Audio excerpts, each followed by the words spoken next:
అయ్యో దేవుడా! ఎంత పని చేశావు? నిన్ను కొలిచే నీ భక్తులకు ఇంత పెద్ద శిక్ష వేస్తావా? వాళ్ళ మొక్కులు కనీసం నీ మనస్సును కరిగించలేకపోయాయా? మనశ్శాంతి దొరుకుతుందని నీ సన్నిధానానికి వస్తే వాళ్ళ కుటుంబాల్లో మనశ్శాంతి లేకుండా చేశావే. కనీసం చిన్న పిల్లలనైనా తప్పిస్తే బాగుండేది కదా స్వామి. ఉత్తరప్రదేశ్లో యాత్రికులు ప్రయాణించే ట్రాక్టర్ అదుపు తప్పి నీళ్లలో పడిన ఘటనలో స్థానికుల ఆవేదన ఇది. అసలు ఏం జరిగింది? ఎందుకు చిన్నపిల్లలు మృతి చెందారో ఇప్పుడు చూద్దాం. ఉత్తరప్రదేశ్ లో ఘోర ప్రమాదం జరిగింది. కాస్గంజ్ జిల్లాలో ఓ ట్రాక్టర్ ట్రాలీ చెరువులో బోల్తా కొట్టింది. ఈ ఘటనలో 15 మంది మరణించారు. వీళ్లలో 8 మంది చిన్నారులు కూడా ఉన్నారు. మాఘ పూర్ణిమ సందర్భంగా కొందరు గంగా నదిలో పవిత్ర స్నానానికి మహిళలు, పిల్లలు కలిసి ఓ ట్రాక్టర్లో వెళ్లారు.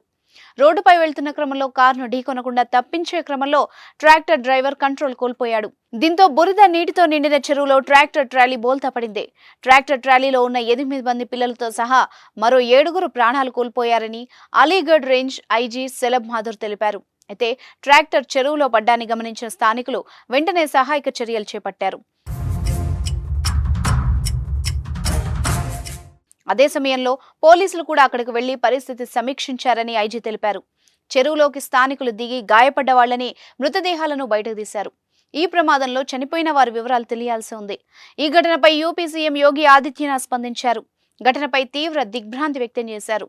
మృతుల కుటుంబాలకు ప్రగాఢ సానుభూతి తెలిపారు.